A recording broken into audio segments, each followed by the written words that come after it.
എല്ലാവർക്കും നമസ്കാരം. ഇത്തവണത്തെ വിഷുവിന് മാമ്പഴം വെച്ചിട്ട് സേമിയ പായസം തയ്യാറാക്കി നോക്കിയാലോ. അപ്പോൾ അടിപൊളി ടേസ്റ്റാണ് കേട്ടോ.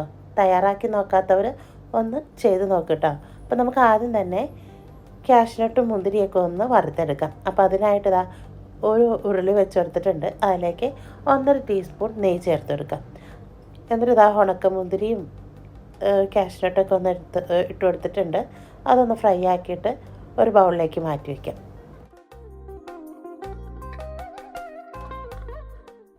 ഇനി അതേ ഉരുളിയിൽ തന്നെ ഒരു 300 ഗ്രാം സേമിയം ഇട്ട് കൊടുക്കാം. എന്നിട്ട് അതൊന്ന് ഫ്രൈ ആക്കിയെടുക്കാം. ഓൾറെഡി വറുത്ത സേമിയ ആയിരുന്നു, എന്നാലും നമുക്കൊന്നും കൂടി ഒന്ന് വറുത്തെടുക്കാം. ഇനി ഇതിലേക്ക് വെള്ളം ഒഴിച്ചിട്ട് വേവിച്ചെടുക്കുന്നവരൊക്കെ ഉണ്ട് കേട്ടോ. ഞാനിപ്പോൾ അതുപോലെ അല്ല കേട്ടോ ചെയ്യുന്നത്. ഒരു 1.5 ലിറ്റർ പാല് ഞാനിതിലേക്ക് ചേർത്ത് കൊടുത്ത് അതിൽ തന്നെയാണ് കേട്ടോ സേമിയ വേവിച്ചെടുക്കുന്നത്. ആദ്യം 1 ലിറ്റർ പാല് ചേർത്തെടുക്കാം. എന്നിട്ട് വെന്തതിന് ശേഷമാണ് 1/2 ലിറ്ററും കൂടി ചേർത്തെടുക്കുന്നത്.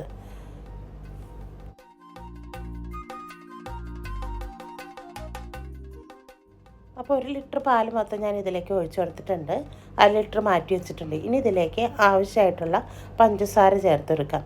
അപ്പോൾ ഓരോരുത്തരുടെ മധുരത്തിനനുസരിച്ച് കൂട്ടി കുറച്ചൊക്കെ ചെയ്തെടുക്കാം കേട്ടോ. അപ്പോൾ ഞാനിതിലേക്ക് ഒരു 3 വലിയ സ്പൂണ് പഞ്ചസാര ഇട്ട് കൊടുത്തിട്ടുണ്ട്.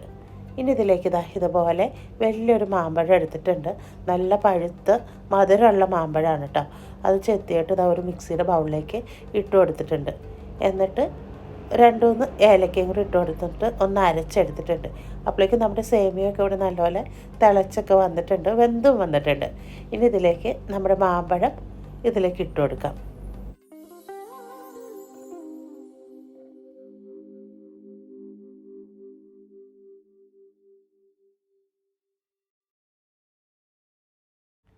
ഇനിയിപ്പോൾ ഇത് നന്നായിട്ട് മിക്സാക്കി കൊടുക്കണം കേട്ടോ. മാമ്പഴമൊക്കെ നന്നായിട്ട് യോജിച്ച് വരണം. എന്നിട്ട് നല്ലപോലെ ഒന്ന് തിളച്ച് ഒന്ന് കുറുകിയൊക്കെ വരണം. ഓൾറെഡി അത് കുറുകി വന്നിട്ടുണ്ട്. അപ്പോൾ ഒരു 1/2 ലിറ്റർ പാലും കൂടി നമുക്ക് ചേർക്കാനുണ്ട്. അത് ലാസ്റ്റാണ് കേട്ടോ ഞാൻ ചേർക്കുന്നത്.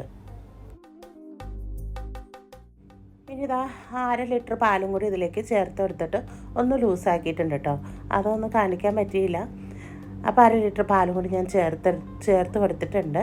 അപ്പോൾ നമ്മുടെ മാമ്പഴം സേമിയ പായസം ഇവിടെ സെറ്റായിട്ടുണ്ട് കേട്ടോ. നല്ല ടേസ്റ്റാണ് കേട്ടോ അത് കഴിക്കാനായിട്ട്. മാമ്പഴമൊക്കെ ചേർത്തേക്കുന്നത് കൊണ്ട് തന്നെ ഒരു പ്രത്യേക ടേസ്റ്റാണ്. ഇനിയിപ്പോൾ നമ്മൾ വറുത്ത് വെച്ചിരിക്കുന്ന കിസ്മിസൊക്കെ ഇട്ട് കൊടുക്കാം. എന്നിട്ട് ഒന്ന് മിക്സാക്കി കൊടുത്തിട്ടുണ്ട്. അപ്പോൾ ഇരിക്കുന്നതോറും ഒന്ന് കട്ടിയാകും. അപ്പോൾ ഒന്ന് ഇച്ചിരി ലൂസാക്കി തന്നെ എടുത്താൽ മതി കേട്ടോ നമ്മുടെ സേമിയ പായസം. അപ്പോൾ കണ്ടില്ലേ, നല്ല സൂപ്പർ ടേസ്റ്റാണ്. അപ്പോൾ നല്ലൊരു വിഷു ആശംസയുണ്ട് എല്ലാവർക്കും. വിഷു ആശംസകൾ. പോയച്ചു വരാം.